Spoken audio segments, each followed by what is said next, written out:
व्यापकं ब्रह्मवेदस्वरूपं निजं निर्गुणं निर्विकल्पं निरीहं चिदाकाशमाकाशवासं भजेऽहं निराकारमोकारमूलं तुरीयं गिराज्ञानगोतीतमीशं गिरीशं करालं महाकालकालं कृपालं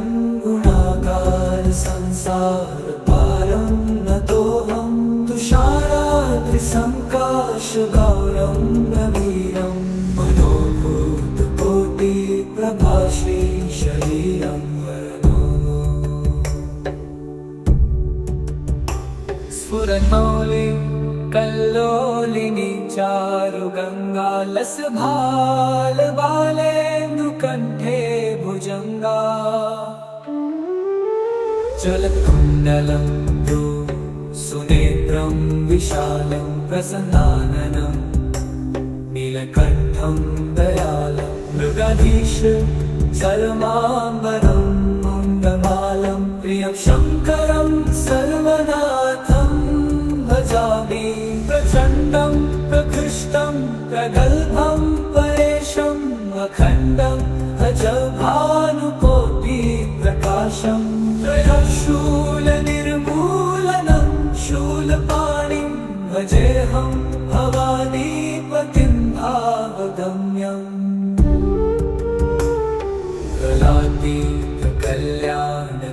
कलातीतकल्याणकल्पान्तकारी सदा सच्चिदानन्ददाता पुरारी चिदानन्दसन्दोहमोहापहारी प्रसीद प्रसीद प्रभो मन्मथाली दयावन् उमानाथपादारविन्दं भजन्ति लोके परे वा नराणां न तावत् सुखं शान्तिसन्तापनाशं प्रसीद प्रभो सर्वभूताधिवासं न जानामि योगं जपं नैव पूजा नतोऽहं सदा सर्वदा शम्भुतुभ्यं सदा जन्म दुःखौघतातप्यमानं प्रभो पाहि आपन्नमामि शम्भो रुद्राष्टकमिदं प्रोक्तं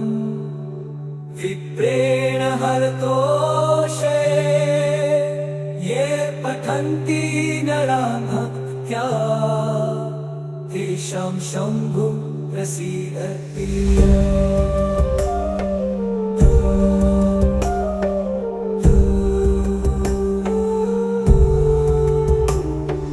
नमामि शमीशाननिर्वाणरूपं विधुं व्यापकं ब्रह्मवेदस्वरूपं निजं निर्गुणं निर्विकल्पं निरीहं चिदाकाशमाकाशवासं भजेऽहं निराकारमोकारमूलं तुरीयं गिराज्ञानगोतीतमीशं गिरीशं करालं महाकालकालं कृपालं गुणाकारसंसारपारं नतोऽहं तुषाराद्रिसङ्काशगौरं गभीरं मनोभूतकोटिप्रभाश्री शरीरं वरनो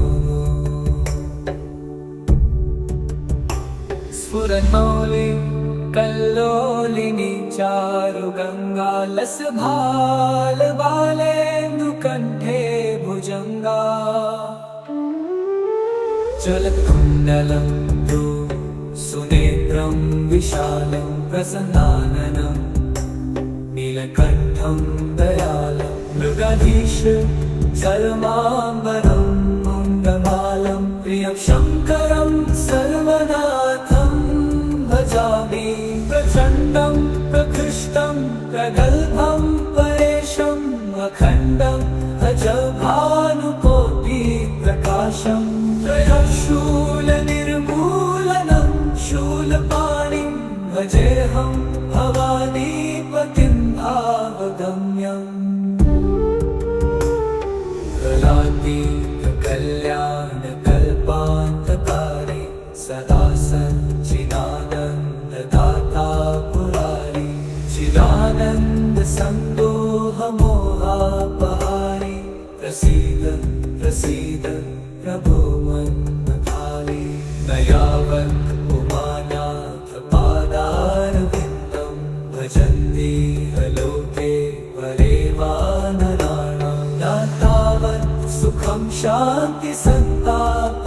प्रकाशं प्रसीद प्रभो सर्वभूताधिवासं न जानामि योगं जपं नैव पूजा नतोऽहं सदा सर्वदा शम्भुतुभ्यं सदा जन्म दुःखौघतातप्यमानं प्रभो पाहि नमामीश शम्भो रुद्राष्टकमेतं प्रोक्तं विप्रेण हरतोषे ये पठन्ति नराः भक्त्या तेषां शम्भुः प्रसीदति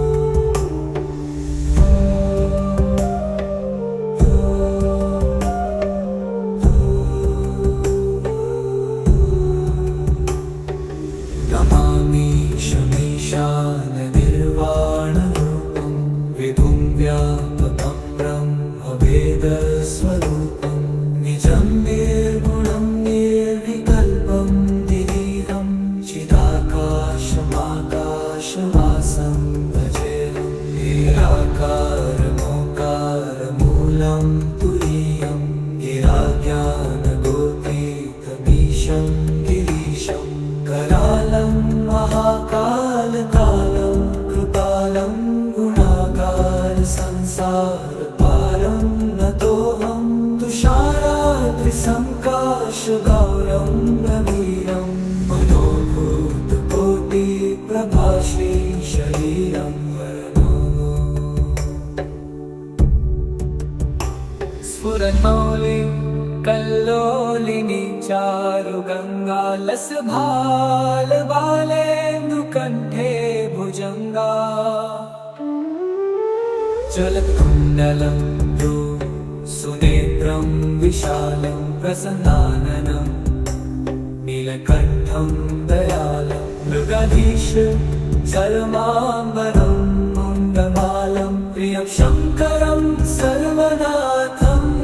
भजामि प्रचण्डं प्रकृष्टं प्रगल्भं परेशम् अखण्डम् अजभानुकोटिप्रकाशं त्रयशूलनिर्मूलनं शूलपाणिं भजेऽहं भवानीपतिं भावगम्यम्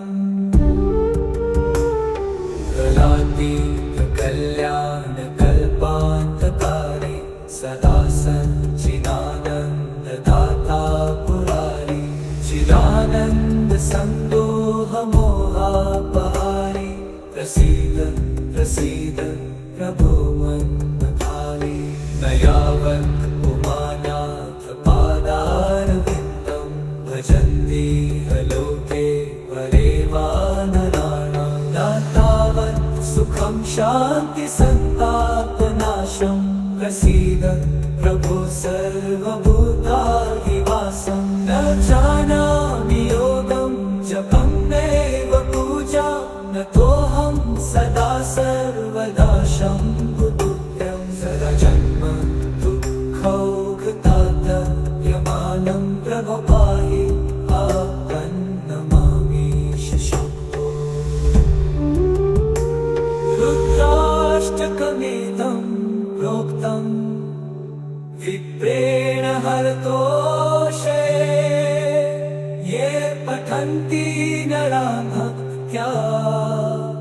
तेषां शम्भुः प्रसीदति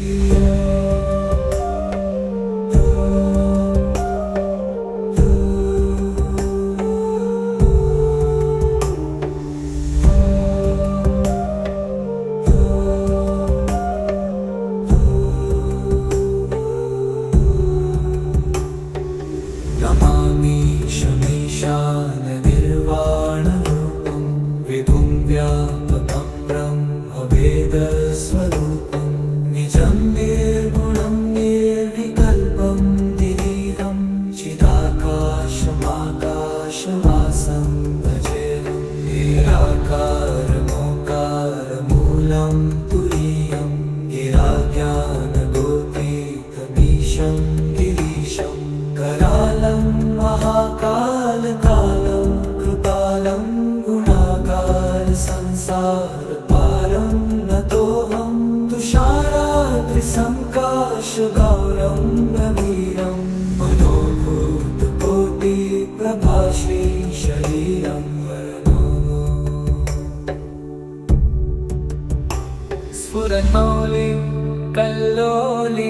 चारु गङ्गालसभाल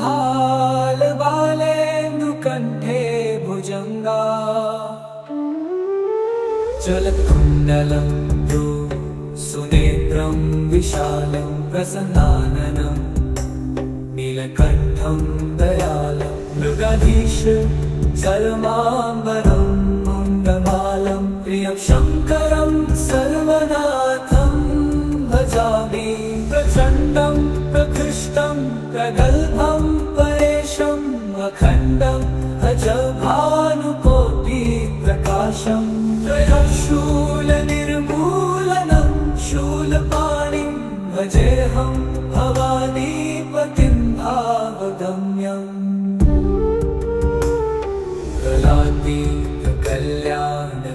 कलातीतकल्याणकल्पान्तकारी सदा सच्चिदानन्ददाता पुरारी चिदानन्दसन्दोहमोहापहारी प्रसीद प्रसीद प्रभो मन्मथारी न यावत् उमानाथपादारविन्दं भजन्ति लोके परे वा नराणां न तावत् सुखं शान्ति सन्तापनाशं प्रसीद प्रभो सर्वभूताधिवासं न जानामि योगं जपं नैव पूजा नतोऽहं सदा सर्वदा शम्भुतुभ्यं सदा जन्म दुःखौघतातयमानं प्रभो पाहि नमामि शम्भो रुद्राष्टकमिदं प्रोक्तम् विप्रेण हरतोषे ये पठन्ति नराः भक्त्या तेषां शम्भुः प्रसीदति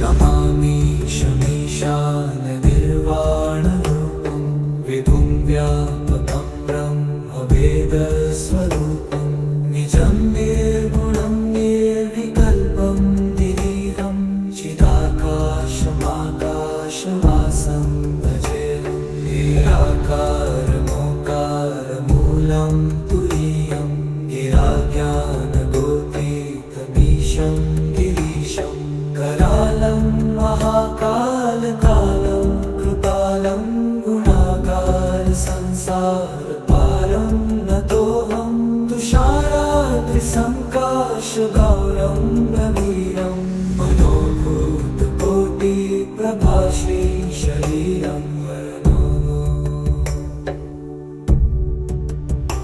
स्फुरन्मौलिं कल्लोलिनी चारु गङ्गालसभाल बालेन्दुकण्ठे भुजङ्गा चलत्कुण्डलं तु सुनेत्रं विशालं प्रसन्नाननं नीलकण्ठं दयालं मृगाधीश चर्माम्बरं मुण्डमालं प्रियं शङ्करं सर्वनाथं भजामि प्रचण्डं प्रकृष्टं प्रगल्भं परेशम् अखण्डम् अजभानुकोटिप्रकाशं त्रयशूलनिर्मूलनं शूलपाणिं भजेऽहं भवानीपतिं भावगम्यम्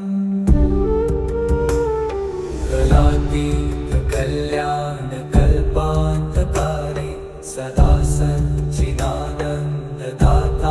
पुरारी चिदानन्दसन्दोहमोहापहारी प्रसीद प्रसीद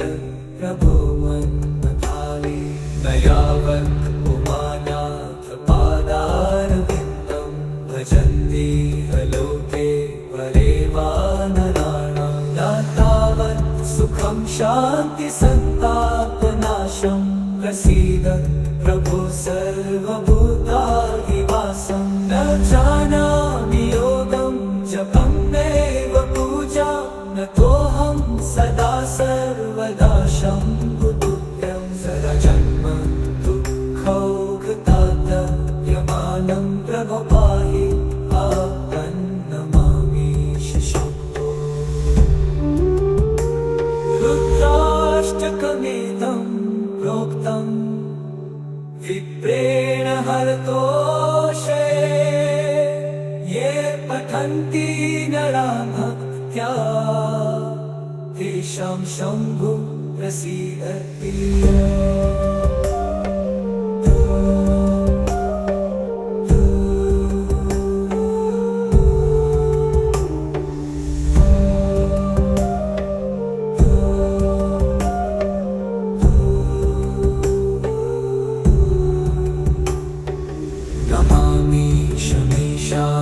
निर्वाणरूपं विधुं व्यापकं ब्रह्मवेदस्वरूपं निजं निर्गुणं निर्विकल्पं निरीहं चिदाकाशमाकाशवासं भजेऽहं। निराकारमोकारमूलं तुरीयं गिराज्ञानगोतीतमीशं गिरीशं करालं महाकालकालं कृपालं गुणागार संसारपारं नतोऽहं तुषाराद्रिसङ्काशगौरं गभीरं मनोभूतकोटिप्रभाश्री शरीरं वरनो। स्फुरन्मौलि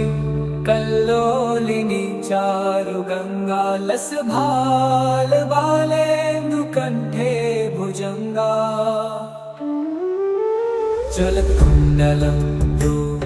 सुनेत्रं विशालं प्रसन्नाननं नीलकण्ठं दयालं मृगाधीश चर्माम्बरं मुण्डमालं प्रियं शङ्करं सर्वनाथं भजामि। प्रचण्डं प्रकृष्टं प्रगल्भं परेशम् अखण्डम् अजभानुकोटिप्रकाशं त्रयशूलनिर्मूलनं शूलपाणिं भजेऽहं भवानीपतिं भावगम्यम्। कलातीतकल्याणकल्पान्तकारी सदा सच्चिदानन्ददाता पुरारी चिदानन्द सन्दोहमोहापहारी प्रसीद प्रसीद प्रभो मन्मथारी। न यावत् उमानाथ पादारविन्दं भजन्ति लोके परे वा नराणां न तावत् सुखं शान्ति सन्तापनाशं प्रसीद प्रभो सर्वभूताधिवासं। न जानामि योगं जपं नैव पूजा नतोऽहं सदा सर्वदा शम्भुतुभ्यं सदा जन्म दुःखौघतातयमानं प्रभो पाहि नमामीश शम्भो। रुद्राष्टकमेतं प्रोक्तं विप्रेण हरतोषे ये पठन्ति नरा भक्त्या तेषां शम्भुः प्रसीदति।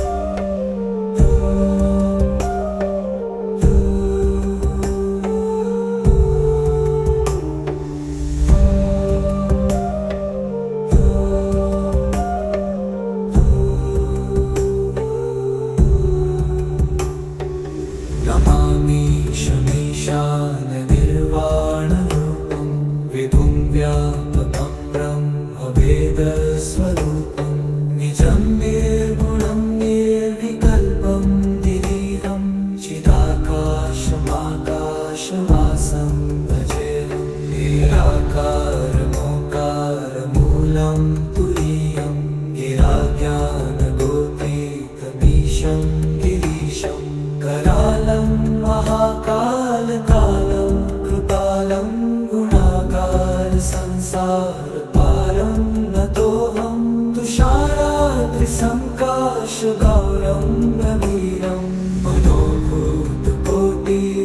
प्रभाश्री शरीरं वरनो स्फुरन्मौलिं कल्लोलिनी चारुगङ्गा लसभालबालेन्दुकण्ठे भुजङ्गा चलत्कुण्डलं सुनेत्रं विशालं प्रसन्नाननं नीलकण्ठं दयालं मृगधीश चरमाम्बरं मुण्डमालं प्रियं शङ्करं सर्वनाथं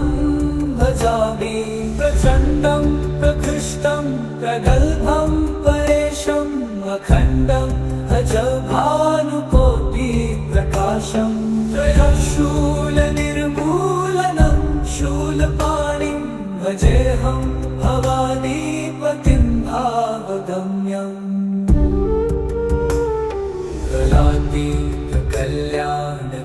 कलातीतकल्याणकल्पान्तकारी सदा सच्चिदानन्ददाता पुरारी चिदानन्दसन्दोहमोहापहारी प्रसीद प्रसीद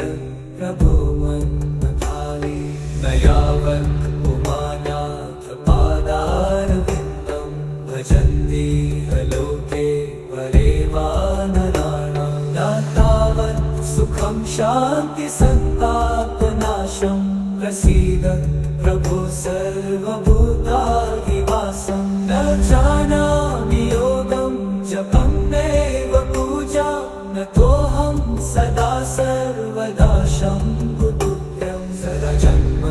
दुःखौघतातप्यमानं प्रभो पाहि आपन्नमामीश शम्भो रुद्राष्टकमिदं प्रोक्तं विप्रेण हरतोषे ये पठन्ति नरा भक्त्या तेषां शम्भुः प्रसीदति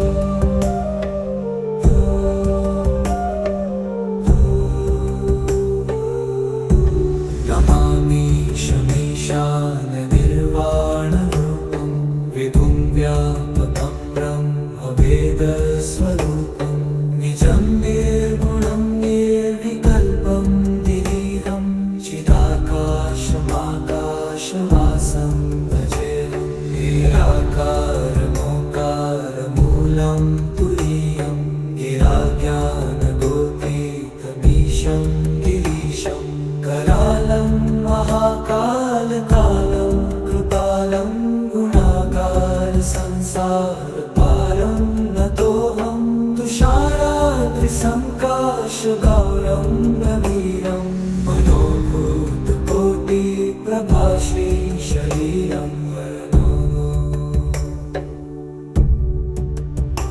स्फुरन्मौलिं कल्लोलिनी चारुगङ्गा लसभालबालेन्दुकण्ठे भुजङ्गा चलत्कुण्डलं सुनेत्रं विशालं प्रसन्नाननं नीलकण्ठं दयालं मृगधीश चरमाम्बरं मुण्डमालं प्रियं शङ्करं सर्वनाथं भजामि प्रचण्डं प्रकृष्टं प्रगल्भं परेशम् अखण्डम् अजभानुकोटिप्रकाशं त्रयशूलनिर्मूलनं शूलपाणिं भजेऽहं भवानीपतिं भावगम्यम्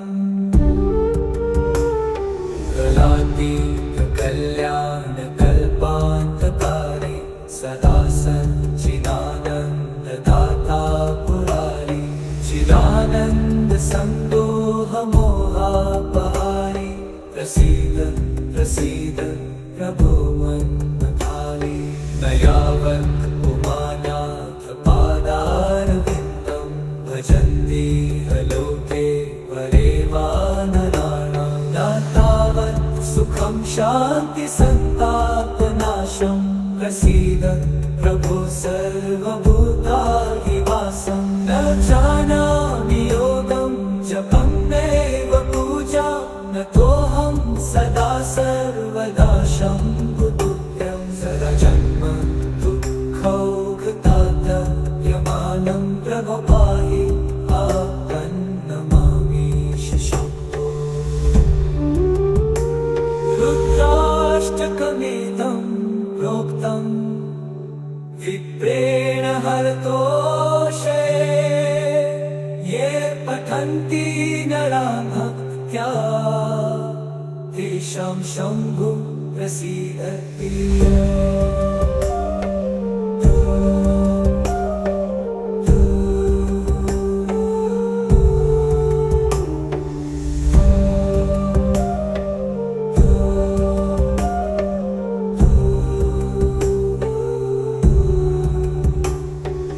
नमामि शमीशाननिर्वाणरूपं विभुं व्यापकं ब्रह्मवेदस्वरूपं निजं निर्गुणं निर्विकल्पं निरीहं चिदाकाशमाकाशवासं भजेऽहं निराकारमोकारमूलं तुरीयं गिराज्ञानगोतीतमीशं गिरीशं करालं महाकालकालं कृपालं गुणागार संसारपारं नतोऽहं तुषाराद्रिसङ्काशगौरं नवीरं मनोभूतकोटिप्रभाश्री शरीरं वरनो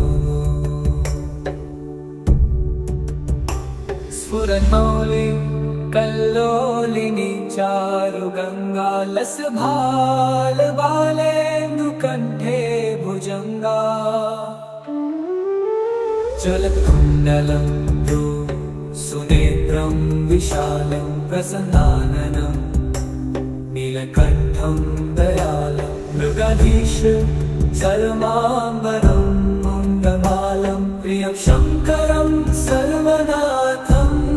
भजामि प्रचण्डं प्रकृष्टं प्रगल्भं परेशम् अखण्डम् अजभानुकोटिप्रकाशं त्रयशूलनिर्मूलनं शूलपाणिं भजेऽहं भवानीपतिं भावगम्यम्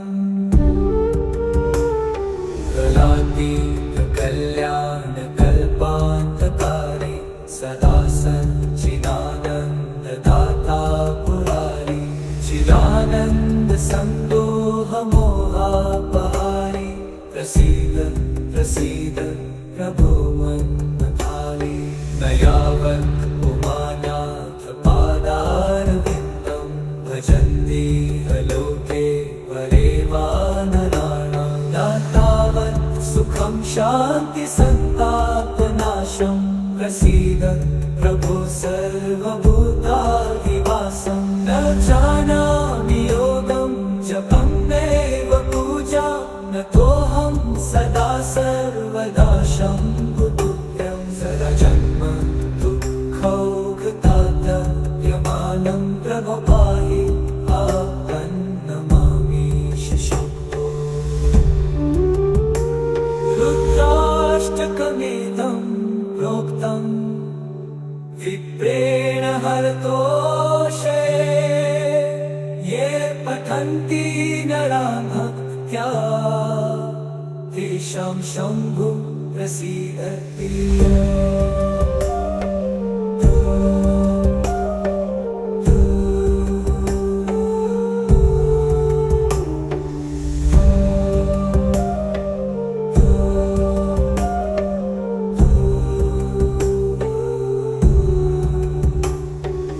नमामि शमीशाननिर्वाणरूपं विभुं व्यापकं ब्रह्मवेदस्वरूपं निजं निर्गुणं निर्विकल्पं निरीहं चिदाकाशमाकाशवासं भजेऽहं निराकारमोकारमूलं तुरीयं गिराज्ञानगोतीतमीशं गिरीशं करालं महाकालकालं कृपा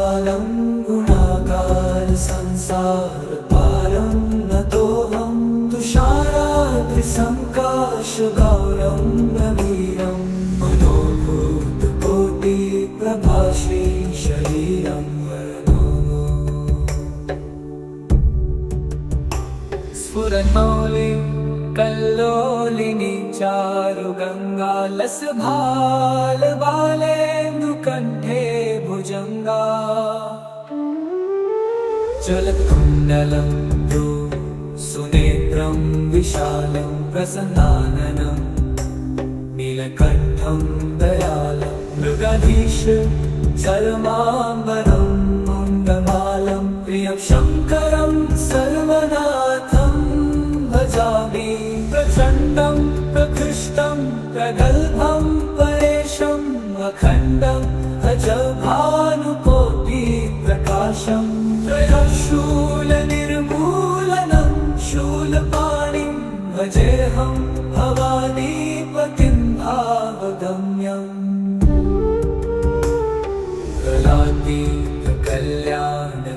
कलातीतकल्याणकल्पान्तकारी सदा सच्चिदानन्ददाता पुरारी चिदानन्दसन्दोहमोहापहारी प्रसीद प्रसीद प्रभो मन्मथाली न यावत् उमानाथ पादारविन्दं भजन्ति लोके वरे वा नराणां न तावत् सुखं शान्ति सन्तापनाशं प्रसीद प्रभो सर्वभूताधिवासं न जानामि योगं जपं नैव पूजा नतोऽहं सदा सर्वदा शम्भुतुभ्यं सदा जन्म दुःखौघतातप्यमानं प्रभो पाहि आपन्नमामि शशुभो रुद्राष्टकमेतं प्रोक्तं विप्रेण हरतोषे ये पठन्ति नरा भक्त्या तेषां शम्भु प्रसीदति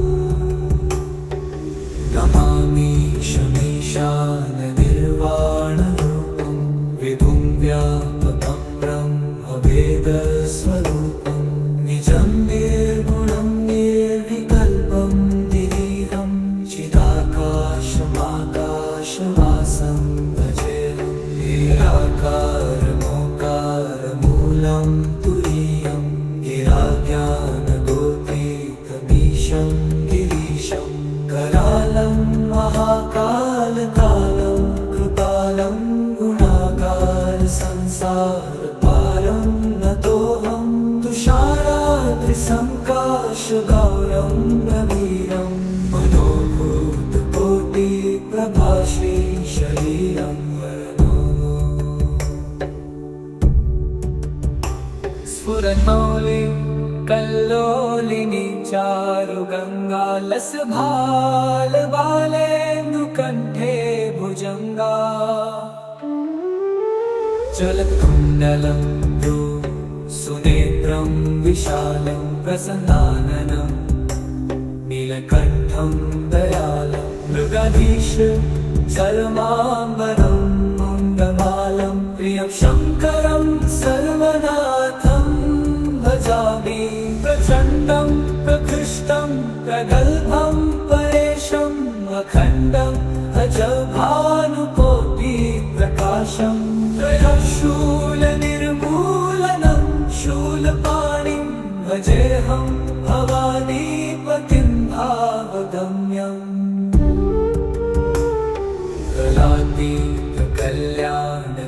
कलातीतकल्याणकल्पान्तकारी सदा सच्चिदानन्ददाता पुरारी चिदानन्दसन्दोहमोहापहारी प्रसीद प्रसीद प्रभो मन्मथाली न यावत् उमानाथ पादारविन्दं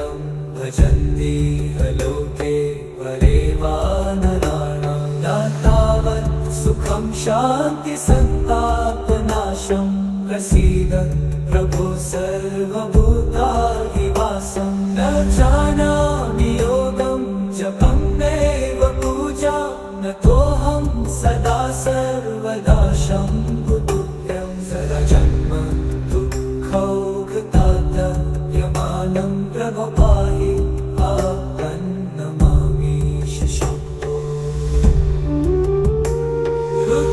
रुद्राष्टकमिदं प्रोक्तं विप्रेण हरतोषे ये पठन्ति नरा भक्त्या तेषां शम्भु प्रसीदति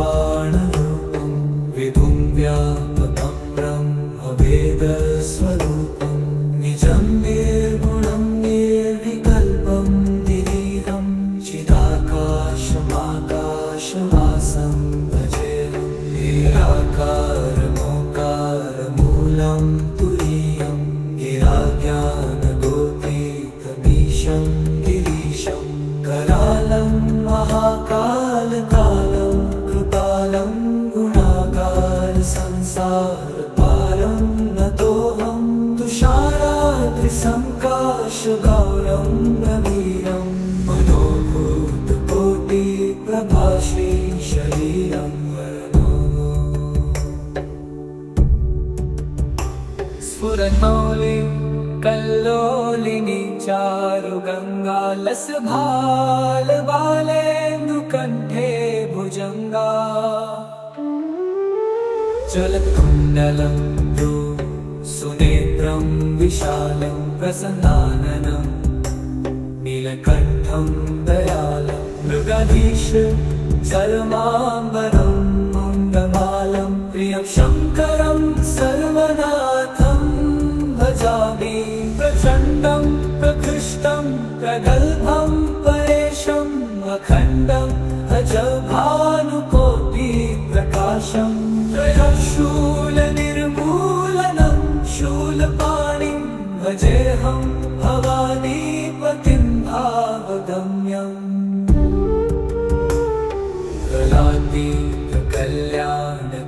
कलातीतकल्याणकल्पान्तकारि सदा सच्चिदानन्ददाता पुरारि चिदानन्दसन्दोहमोहापहारि प्रसीद प्रसीद प्रभो मन्मथारि न यावत् उमानाथपादारविन्दं भजन्ति लोके परे वा नराणां न तावत् सुखं शान्ति सन्तापनाशं प्रसीद प्रभो सर्वभूताधिवासं न जानामि योगं जपं नैव पूजा न तोऽहं सदा सर्वदा शम्भुतुभ्यं सदा जन्म दुःखौघतातयमानं प्रभो पाहि नमामीश शम्भो रुद्राष्टकमिदं प्रोक्तं विप्रेण हरतोषे ये पठन्ति नरा भक्त्या तेषां शम्भु प्रसीदति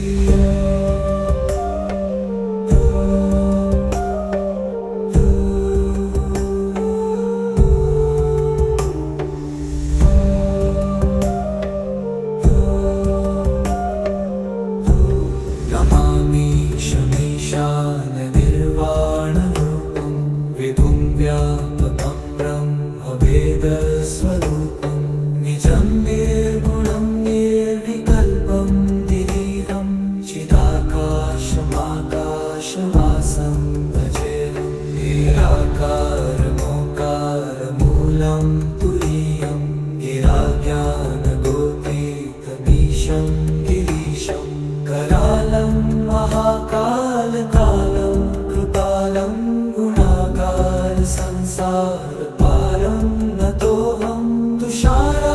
त्रिसङ्काशगौरं गभीरं मनोभूतकोटिप्रभाश्री शरीरं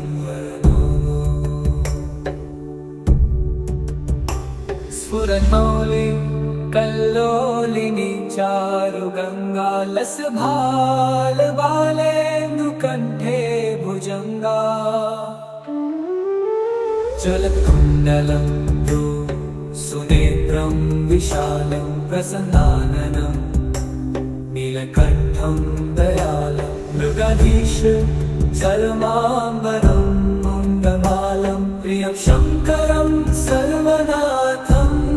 भजामि प्रचण्डं प्रकृष्टं प्रगल्भं परेशम् अखण्डम् अजभानुकोटिप्रकाशं त्रयशूलनिर्मूलनं शूलपाणिं भजेऽहं भवानीपतिं भावगम्यम्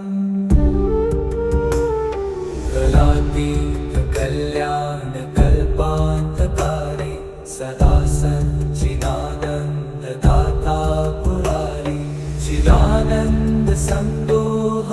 चिदानन्दसन्दोहमोहापहारि प्रसीद प्रसीद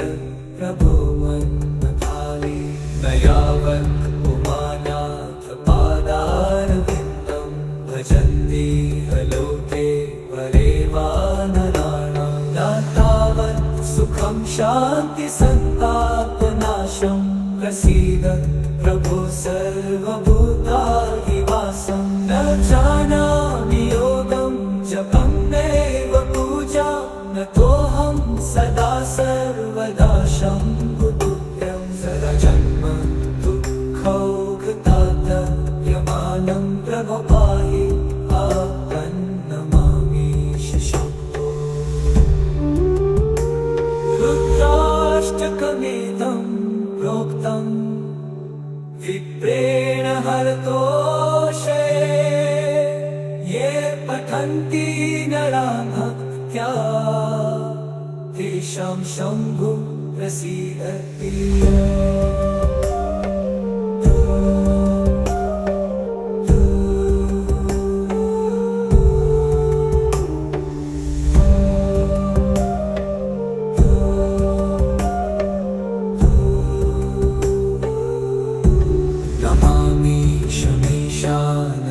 निर्वाणरूपं विभुं व्यापकं ब्रह्मभेदस्वरूपं निजं निर्गुणं निर्विकल्पं निरीहं चिदाकाशमाकाशवासं भजेऽहं निराकारमोकारमूलं तुरीयं गिराज्ञानगोतीतमीशं गिरीशं करालं महाकालकालं कृपालं गुणागार संसारपारं नतोऽहं तुषाराद्रिसङ्काशगौरं गभीरं मनोभूतकोटिप्रभाश्री शरीरं स्फुरन्मौलिं कल्लोलिनी चारुगङ्गालसभालबालेन्दुकण्ठे भुजङ्गा चलत्कुण्डलं तु सुनेत्रं विशालं प्रसन्नाननं नीलकण्ठं दयालं मृगाधीश चर्माम्बरं मुण्डमालं प्रियं शङ्करं सर्वनाथं भजामि प्रचण्डं प्रकृष्टं प्रगल्भं परेशम् अखण्डम् अजभानुकोटिप्रकाशं त्रयशूलनिर्मूलनं शूलपाणिं भजेऽहं भवानीपतिं भावगम्यम्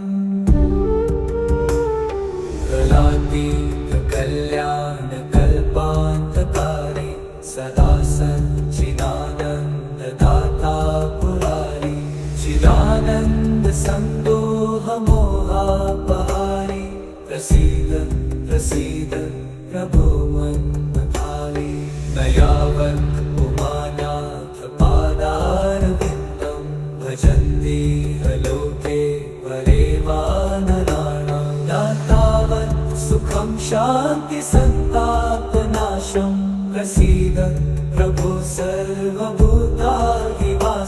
न जानामि योगं जपं नैव पूजा नतोऽहं सदा सर्वदा शम्भुतुभ्यं सदा जन्म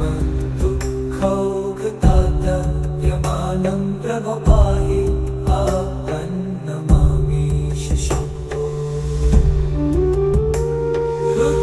रुद्राष्टकमेतं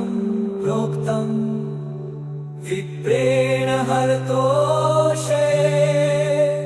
ये पठन्ति नराः भक्त्या तेषां शम्भुः प्रसीदति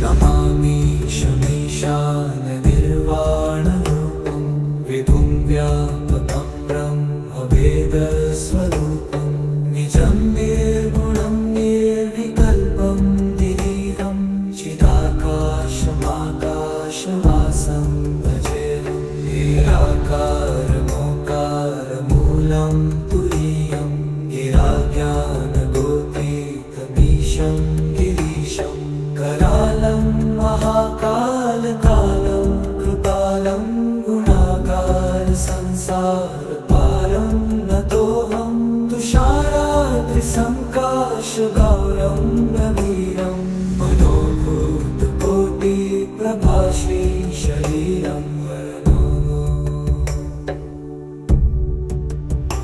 स्फुरन्मौलिं कल्लोलिनी चारुगङ्गालसभालबालेन्दुकण्ठे भुजङ्गा जलकुण्डलं सुनेत्रं विशालं प्रसन्नाननं नीलकण्ठं दयालं मृगधीश जलमाम्बरं मुण्डमालं प्रियं शङ्करं सर्वनाथं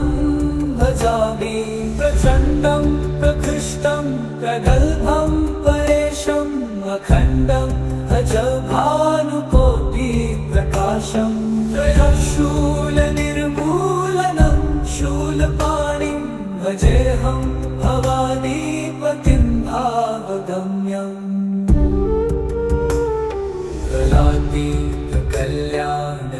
कलातीतकल्याणकल्पान्तकारी सदा सच्चिदानन्ददाता पुरारी चिदानन्दसन्दोहमोहापहारी प्रसीद प्रसीद प्रभो मन्मथारी न यावत् उमानाथ पादारविन्दं भजन्ति लोके वरे वा नराणां न तावत् सुखं शान्ति सन्तापनाशं प्रसीद प्रभो सर्वभूताधिवासं न जानामि योगं जपं नैव पूजा नतोऽहं सदा सर्वदा शम्भुतुभ्यं सदा जन्म दुःखौघतातप्यमानं प्रभो पाहि नमामि शम्भो रुद्राष्टकमेतं प्रोक्तं विप्रेण हरतोषे ये पठन्ति नराः भक्त्या तेषां शम्भुः प्रसीदति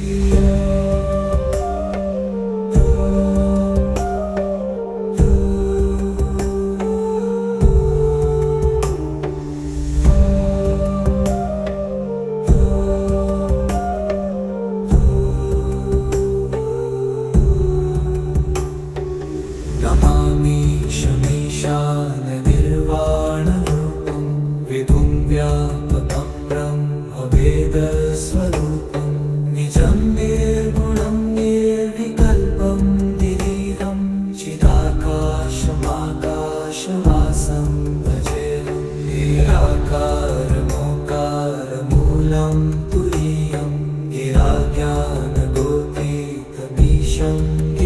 गिरीशं करालं महाकालकालं कृपालं गुणागार संसारपारं नतोऽहं तुषाराद्रिसङ्काशगौरं नवीनं मनोभूतकोटिप्रभाश्री शरीरं स्फुरन्मौलिं कल्लोलिनी चारुगङ्गालसभालबालेन्दुकण्ठे भुजङ्गा जलकुण्डलं तु सुनेत्रं विशालं प्रसन्नाननं नीलकण्ठं दयालं मृगाधीश चर्माम्बरं मुण्डमालं प्रियं शङ्करं सर्वनाथं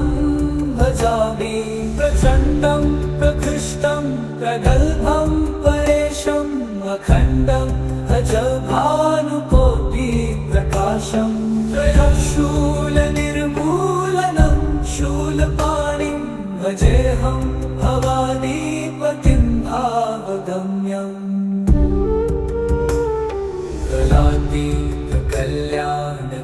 कलातीतकल्याणकल्पान्तकारि सदा सच्चिदानन्ददाता पुरारि चिदानन्दसन्दोहमोहापहारि प्रसीद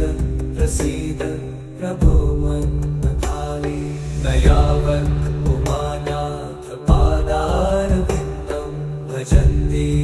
लोके परे वा नराणां न तावत् सुखं शान्ति सन्तापनाशं प्रसीद प्रभो सर्वभूताधिवासं न जानामि योगं जपं नैव पूजा नतोऽहं सदा सर्वदा शम्भुतुभ्यं सदा जन्म दुःखौघतातयमानं प्रभो पाहि आपन्नमामि शम्भो रुद्राष्टकमिदं प्रोक्तं विप्रेण हरतोषे ये पठन्ति नराः भक्त्या तेषां शम्भु प्रसीदति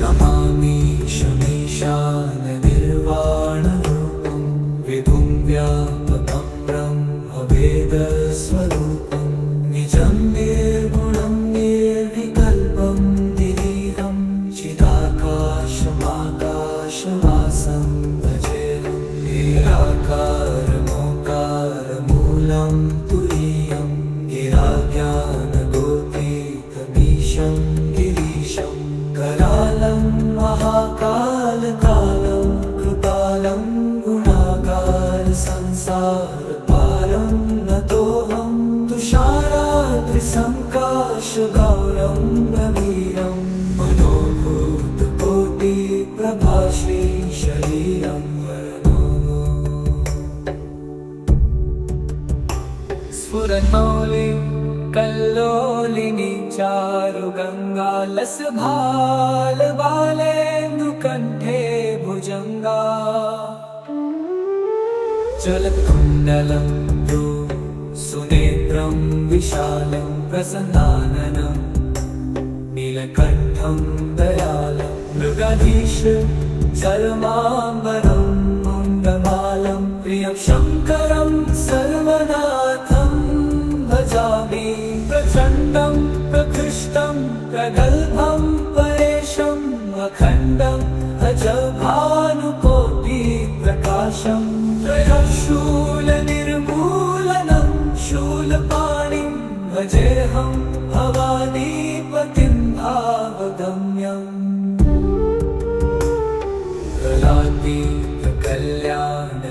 कलातीतकल्याणकल्पान्तकारि सदा सच्चिदानन्ददाता पुरारि चिदानन्दसन्दोहमोहापहारि प्रसीद प्रसीद प्रभो मन्मथाली न यावत् उमानाथ पादारविन्दं भजन्ति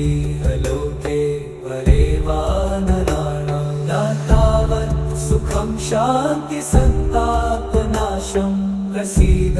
प्रभो सर्वभूताधिवासं न जानामि योगं जपं नैव पूजा न तोऽहं सदा सर्वदा शम्भुतुभ्यं सदा जन्म दुःखौघतातयमानं प्रभो पाहि आपन्नमामि शम्भो रुद्राष्टकमिदं प्रोक्तं विप्रेण हरतोषे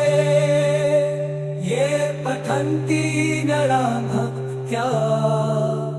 तेषां शम्भुः प्रसीदति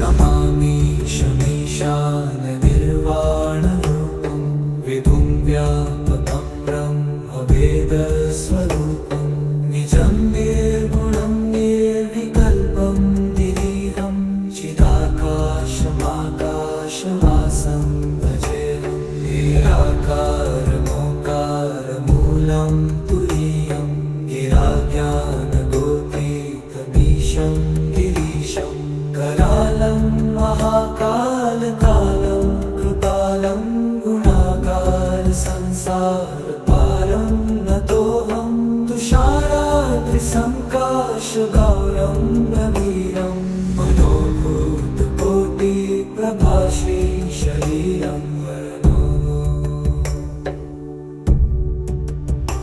स्फुरन्मौलिं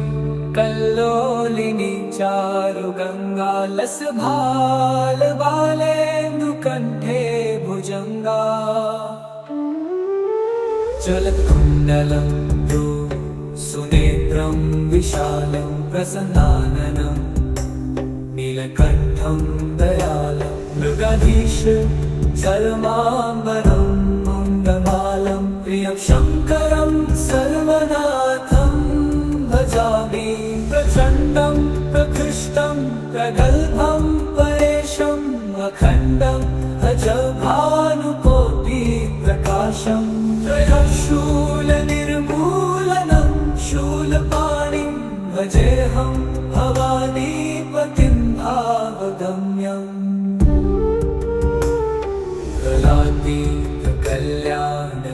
कलातीतकल्याणकल्पान्तकारि सदा सच्चिदानन्ददाता पुरारि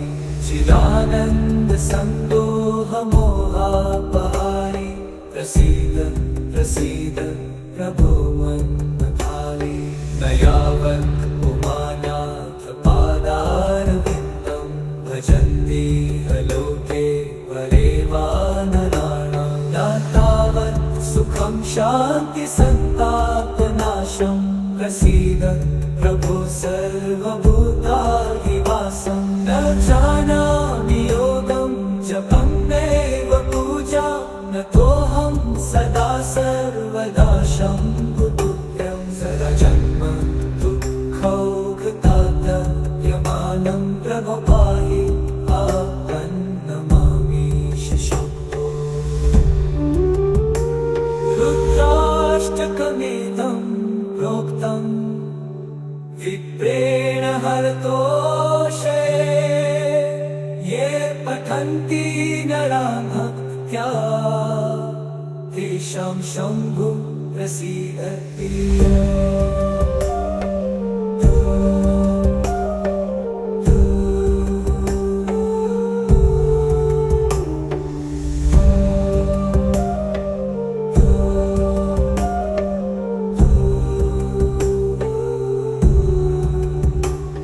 नमामि शमीशाननिर्वाणरूपं विभुं व्यापकं ब्रह्मवेदस्वरूपं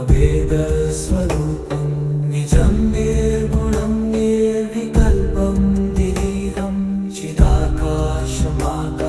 श्वासं भजेयं निराकारमोकारमूलं तुरीयं गिराज्ञानगोतीतमीशं गिरीशं करालं महाकालकालं कृपालं गुणागार संसारपारं नतोऽहं तुषाराद्रिसङ्काशगौरं रवीरं मनोभूतकोटिप्रभाश्री शरीरं स्फुरन्मौलिं कल्लोलिनी चारुगङ्गालसभालबालेन्दुकण्ठे भुजङ्गा जलकुण्डलं सुनेत्रं विशालं प्रसन्नाननं नीलकण्ठं दयालं मृगधीश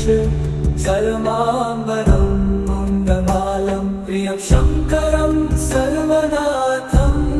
भजामि प्रचण्डं प्रकृष्टं प्रगल्भं परेशम् अखण्डम् अजभानुकोटिप्रकाशं त्रयशूलनिर्मूलनं शूलपाणिं भजेऽहं भवानीपतिं भावगम्यम्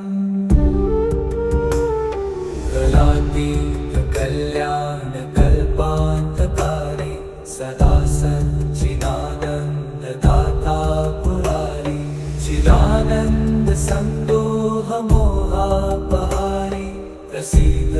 प्रसीद प्रभो मन्मथाली न यावत् उमानाथ पादारविन्दं भजन्ति लोके वरे वा नराणां न तावत् सुखं शान्ति सन्तापनाशं प्रसीद प्रभो सर्वभूताधिवासं न जानामि योगं जपं नैव पूजा नतोऽहं सदा सर्वदा शम्भुतुभ्यं सदा जन्म दुःखौघतातप्यमानं प्रभो पाहि आपन्नमामीश शम्भो रुद्राष्टकमेतं प्रोक्तं विप्रेण हरतोषे ये पठन्ति नरा भक्त्या तेषां शम्भुः प्रसीदति।